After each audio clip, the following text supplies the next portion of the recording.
This is the Focus 2 video for history majors. There's a long list of opportunities you can pursue with a degree in history.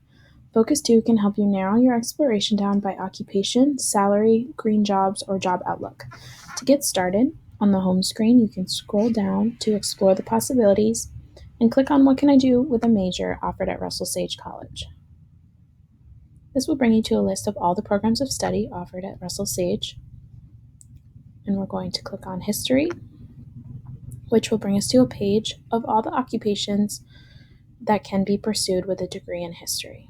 So for example, I will click on History Professor, and that will take me to a page with a lot more information about the occupation overview, the job tasks, the work interest profile, the skills necessary, the values, the work conditions of the job, education requirements, outlook, and earnings on average.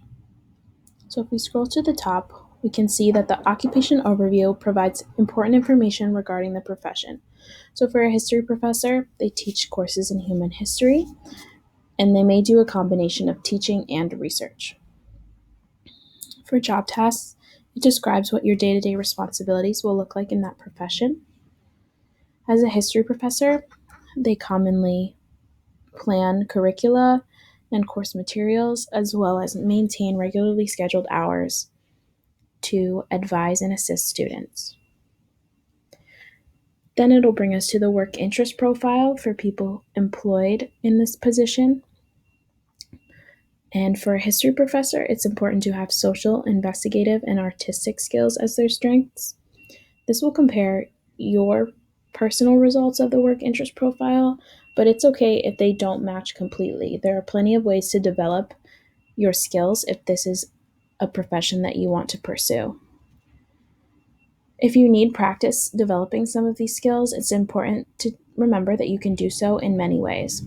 Consider joining a club on campus, such as a Circle K, the Rev, or Lawn Society, to get more involved.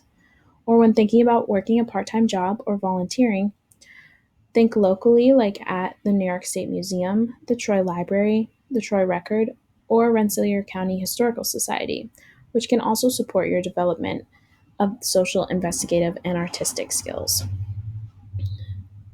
Then looking at the skills section, this provides areas that you may already have strengths in or areas you may want to work on that are important for this profession. And then looking at work conditions, this section is important because it will tell you environmental factors required. So there's a lot of communication with others as well as public speaking.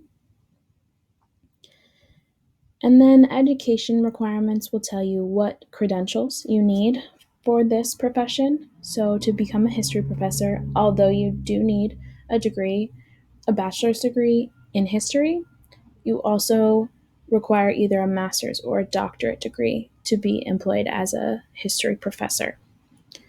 If we go back to the home screen, we'll scroll back down to explore the possibilities and click on Compare two occupations side by side. And I'm going to choose an attorney side by side with the history professor.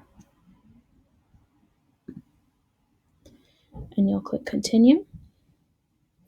And this will show both professions side by side, so you can easily compare their overview, the education requirements, the duties of the job, the skills needed, the values, the outlook and earnings, as well as the work interest profiles. So you can see that both of these jobs are very different in the skills that they need as strengths, but they both can be obtained from pursuing a degree in history. Thank you for watching, and good luck with your career search.